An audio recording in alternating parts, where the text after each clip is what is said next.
Yeah. So if I'll put in the words that we all use. You're getting something out of doing it. So what happens is that each night, I guess, when you know you're like, I probably should set up for 7, but no, tomorrow's a new day. I'm going to be a better person tomorrow than I was today, right? and it is. It's a wonderful gift. New Year's, and birthdays, and just nightfall, sleep, being able to recover from that, and being able to start fresh. That sheet I gave you, didn't I give you 168 hours? It's like 10, it's not 168 hours, it's like 10,000 something minutes. Oh yeah, 10,000. I did give you that. I don't know if you gave it to them. You gave it to me that was when I got that when I saw you the one day. So there's 168 hours in a week, and what you do with your hours is partly because you've already committed certain things. Okay, you've already committed yourself to some of this.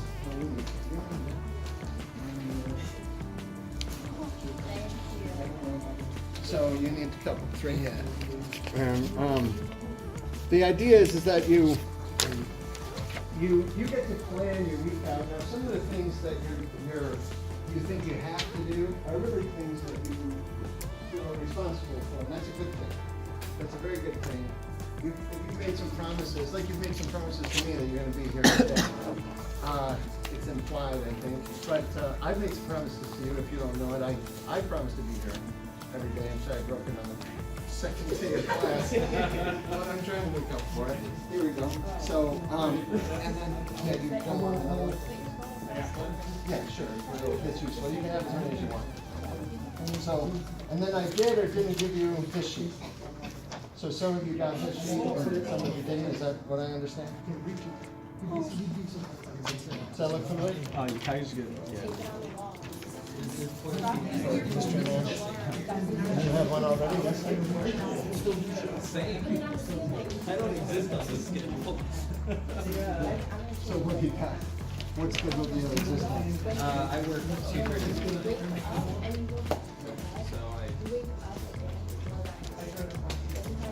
So time is your most precious resource. Everybody gets 10,080 minutes a week. and you won, you're a winner. You're a winner. You're a winner. 10,080 right here. 10,080. Stenard, you were 100% right though. I literally have a trick question. I do that every single night. No, I will sleep in. Like every night, I literally The idea behind this is to think about your own production possibilities frontier. So there's the way that you're going to spend your 24 hours a day, or I prefer to think of it in terms of 168 hours a week because that's how I think about it. It makes it easier for me to schedule things that I do once a week, and then I work in the day kind of backwards that way. But you can think about it in whatever terms that you can, and basically you can spend your time on activities to make today better, or you can spend your time on activities to make tomorrow better. And you can reserve euphemistic ideas for tomorrow. So sleeping, I could say is beneficial for both, right? It's helpful for productivity. It's also pleasurable, right? Exercise and things like that. I don't know whether some of you find exercise especially pleasurable. Some people just say, like, I exercise mainly to maintain my productivity, my levels, things like that. So if you think about all the different things you might do with your life, right, then you can decide whether you're spending this week the way that you want to spend it, and you can reflect on last week, the last 168 hours, right leading up to this hour right now, the past 168 hours. Is there anything that you might have done better? How many of those hours can you really account for? My past experiences told me that most people can't remember what they did with their time. 168 hours, a lot of time, it's just the big things that they have a commitment to. They go, well, I know that I made it to work such and such and such, and I know I was at this thing. And then, but if you added up, probably 80 hours you couldn't come up with. You wouldn't even know what happened. Good.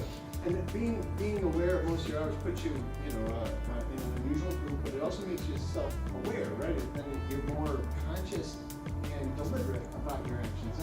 And people who report planning their day and putting it together like what we've given you there, they report a higher level of satisfaction with their life and happiness. So I offer that to you as a way of as a tool.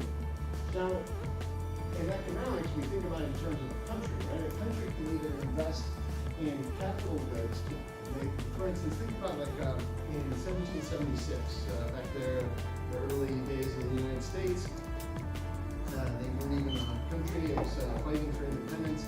What were they capable of doing back then? And there wasn't that much they could do because they had a small population, they were in a wilderness, they had relatively low amounts of industrialization, it was primarily an agricultural country, but they were able to, right, either have a lot of parties, or work really hard, or some combination of the two. And we get the sense that they spent a good amount of their time investing in building roads, clearing trees, things like that. Now, why did they clear trees? Were they going to eat the trees? Well, some of the trees they were using for immediate purposes, shelter and so forth. But a lot of it, they were just clearing it out to create pasture land that would be more productive in a future year. So instead of being satisfied with the level of production that they had here, they invested in their own productivity, their human capital, physical capital, and their infrastructure to increase their productive capabilities so that they were able to produce more years later. Years later, they didn't have to clear the trees and get the rocks out and everything else because they had lots of cleared land because they had worked hard earlier. And that's what you guys are doing now, right? You're going to be able to produce more with 160 hours a week a few years from now than you are now because you're investing in your own human capital right now. If you're still in the same place, now as you were 10 years ago, then that would mean that you haven't done anything really to improve your capabilities or productive capacity. You follow me? And if you make investments in yourself, then you're also going to be able to do more of those hours, even though you only still have the same number of hours and anyone else does, but you're able to do more of it. Yes.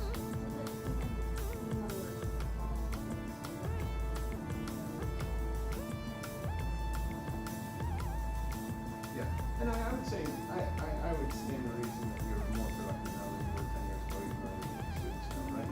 You're able to do more, you're more capable, you see how things go, you're doing a number of things that would have been very hard. Like if you still were at the same capacity, let me put it this way. If you were still producing at the same level now as you were 10 years ago, you would consider yourself lazy, right? You would be saying, oh man, I'm missing out on all this stuff, right? So, but now you're like, oh yeah, I'm able to do now what I could then. What took me 10 hours to do then, I can do now in 5 hours. What I can make more, can squeeze more juice out of the Now, another thing about this production possibilities frontier, and I usually ask this on the test, is this concept, is the difference between the, let's do two of them in one stroke. So one of them is this idea of a production possibility, let's say 1776, and then like 1900, and then 2018, right? This is USA production possibilities frontier. Okay? You put over here consumer goods. And then we put capital goods. And it's a graphic way of representing the production of the country as a trade-off between two types of spending life, right? If we spend money on a fireworks display, all right, as opposed to spending that same amount of money on high explosives to try to tunnel a path that connects two cities more easily. Right, there we go. Right. Good old mud. Underlined stuff. So what we see here is we're using the same resources. We're using labor, we're using capital, we're using explosives, we're using this, but one of them is really for pleasure to make today nicer, right? But it doesn't do anything for tomorrow. And then the capital goods, and investment in capital goods and infrastructure, in this particular case, tunneling, right? That, right, is actually not doing anything for today, right? It's not really making today better. It's making tomorrow better. This is the basic difference. And so back in 1776, those people had the choice to either focus on consumer goods or go 50-50 or focus on capital goods. You see that? They could have chosen any combination of resources. How many of all of our workforce should we dedicate towards making today nicer? How much of our workforce should we concentrate on making tomorrow nicer? What do you think they were doing in 1776 in the early days of our birth of our nation? Do you think they were choosing this point, or this point? Yes? 1, 2, or 3? 1. So you think they were focusing mainly on consumer goods and very little investment in capital goods. Why do you say that? Well, because they were starting and they were more concerned with feeding themselves today. Is it because you're thinking of the wartime piece? Okay. So how about if I make it 1790? Well, then maybe in the middle. All right. And my sense is that just this Puritan work ethic that it's a kind of a. Well, I mean.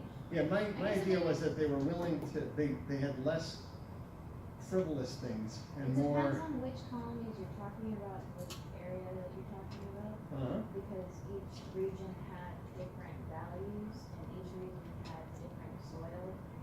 Yeah. And different labor force. Yep, you bring up a great point, because in macroeconomics, we do a lot of aggregation. We talk about the United States GDP, we talk about China GDP, we talk about European Union's GDP. Well, I think the criticism that you pointed out of talking about even just the 13 colonies and what we think of as a much more homogeneous situation still has those same natures. But generally, I think we could still take a look at the numbers, and we might agree on what numbers we should look at as to either refute or support our hypothesis, right? So you can see that if, let's just say that if the middle one is the right one, and I was going to make the argument that they seem to be more focused on trying to build a nation rather than sit back and enjoy the fruits of their labor. I hadn't thought that even though they had mainly been working on trying to grow the nation. I would say it was probably this one, but the evidence would either refute or support my piece. Yeah, that's what I really want to get at is if you choose a middle point where you put about like half of your workforce to work, you're trying to make tomorrow nicer, like next year and so forth, and you put half your nation on just trying to make today nice, focusing on consumer goods, right? Should you build, for instance, racetracks or schools? You follow me? That kind of thing. Say, well, we have these resources. Should we build should we try to build we're a business. It's not just on a national level. It's we have a business. We have some extra dollars. Should we put those dollars into our pocket and buy boats and second homes and kind of sit back and enjoy that we're profitable? Or should we sink that into research and development and try to come up with the next best thing? Should we just accept the level of cancer that we have, right? And say like, well, let's live life while we can. Some of us are going to die from cancer. Or should we sacrifice some of the enjoyment that we could have from spending the money on wine, women, and song, and instead we could just put the money into research and development, which means less wine, less song. Right? It's the idea of sacrifice. That's the idea, right? That's what I was thinking about. So as long as you understand what the model is indicating, that this growth that is being indicated over time, and without a doubt, we are able to produce more of both now than we could, 100, 200 years ago and so forth. But part of the reason for that is because of. So let's say, for instance, that now in 2018, we decide Do you think that we're mostly investing in consumer goods or mostly spending our money in production on capital goods? Not. Yeah, without a doubt, we're a consumer economy, right? So what do you think that this curve, where will our production curve be, right? 10 years from now, 20 years from now, 50 years from now, relative, right? Do you think we'll still have this continued growth if we only focus on dividing up and you know, having parties? Right. If we don't invest in capital goods, then we won't grow. So this curve stays where it is unless we put some of it into capital goods. And it doesn't mean putting everything into capital goods. It does mean finding a medium that works for us. But much of our government programs, are they focused on, think about how the government subsidies come in. And you can pick and choose. You say, well, is the government trying to focus on consumer goods, or are they focusing on capital goods, right? So you say, well, let's take a look at some evidence. If the government subsidies are trying to get people are rewarding them for research and development, or building new factories, or increasing our capacity, our productive capability, then those policies would be supporting capital goods expenditures.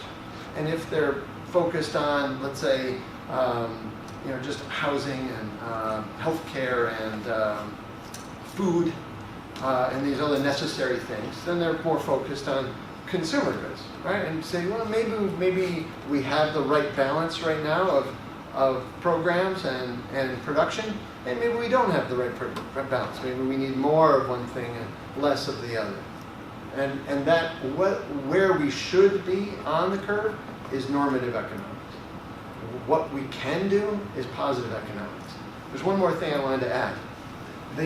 In 2018, our production possibility, two more things I wanted to add.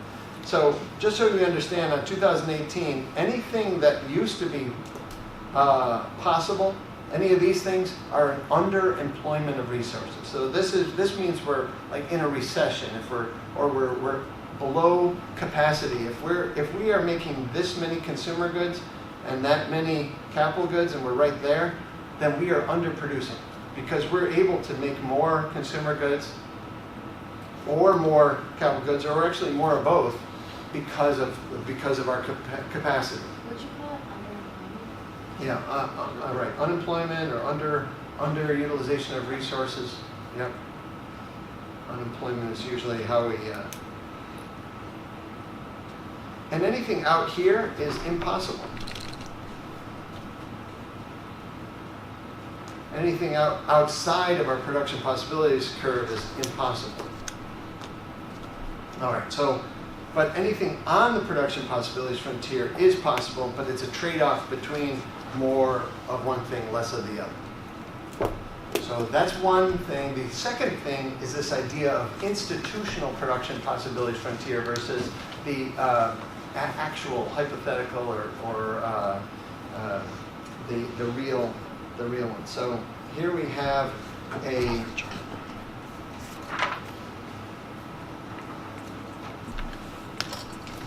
institutional PPF, and then versus the physical.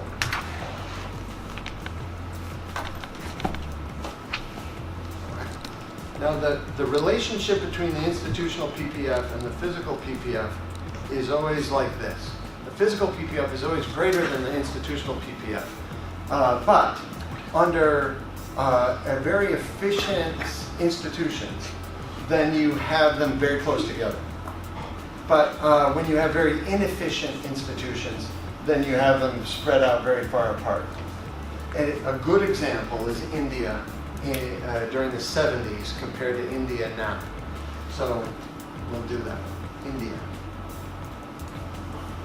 Right, so this is their, we'll just pretend that this is their physical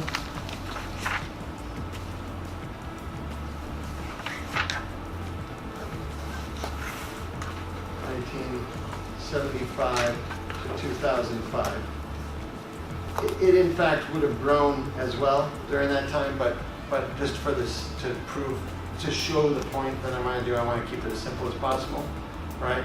And what we had was this was the institutional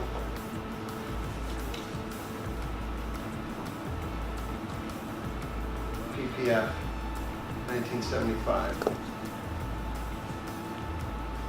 And this is the institutional PPF for 2005. So what do we see? We see that the institutional PPF in India in 1975 was very much less than what they were physically capable of doing. And examples of institutions that they had a boycott on any kind of foreign automobiles. They were, the Indian government was subsidizing the manufacture of their own fledgling car company. And the cars looked very much like the cars from like 1948, which is cool, except they also performed very badly. And it was 30 years later and it hadn't been innovated at all because they were protected from any kind of competition from the foreign auto manufacturers. So even though the people in India desired cars from other countries because they were better cars and cheaper as well, they couldn't get them. There was a very low capacity of production. There were very few cars that were available, and people maintained poverty, right, in India because of the institutions like that. In the interim time, India opened up their doors. They adopted different free market ideas. They invited competition, and they also branched out and provided all sorts of services to the world as well. And they opened up to free trade. So India became specialists in all sorts of different products and services that they were great at, had a comparative advantage in. And that allowed them to get out of poverty. At the same time, they were able to buy things that other countries could make for them and be more prosperous. And so by removing a lot of the institutions, a lot of the red tape, a lot of the, instead of having to go to the local bureaucrat and then wait for your application to go through. If you wanted to start a business back in India, back in these days, like in 1980, it took over a year to just get a simple business license, like to open a little shop. Whereas in America it takes about 5 days, in Singapore it takes 1 day. You follow me? So if you so if you say, oh yeah, so Singapore's production possibilities frontier is very close. Their institutional and physical production possibilities frontier in Singapore are almost the same because they have very little institutions that prevent the free market from operating and production to be used in its highest and best use immediately. They embrace creative destruction as well, allowing those, when the market comes in, anything that's not a good idea gets replaced by something that is a good idea. That's what we call creative destruction. You've seen it with telephones. Do you remember a company called AT&T? Yeah. They still exist. Wouldn't it be great if they were still a monopoly and the government protected them from competition? Or have you benefited from the fact that there's competition in the phones? Yeah, huge innovations. Everybody's better off. Not AT&T, but that's okay. All the people that worked at AT&T, right, either still work there or they work somewhere else and they're happier. Right? Do you work against AT&T? I don't. They were one of my clients. Yeah, I don't. But it's a good example of why when AT&T was closing down and being replaced by these other operations, right, and they were reducing in size, right. That was the news, and people were saying, this is what's wrong with capitalism. Look at this person. They've worked here for 20 years, now they gotta go find another job, And you're like, yeah, that does suck. I've been, I was there giving them their severance package and helping them figure out what they're gonna do, right? Yeah, I felt for them. I probably don't sound very compassionate, but I am. Right? He's like, yeah, right. AT&T would hire me to go to their, all sorts of different things. I did all sorts of different seminars for AT&T. They had 78,000 employees when I started working for them. I've worked for almost all the Fortune 500 companies. So, and AT&T is one of them. So, they were, I have nothing against them. They're a really great company, great people, He just thinks it's a great example. But I don't like monopolies. And so while they had a monopoly, they didn't innovate.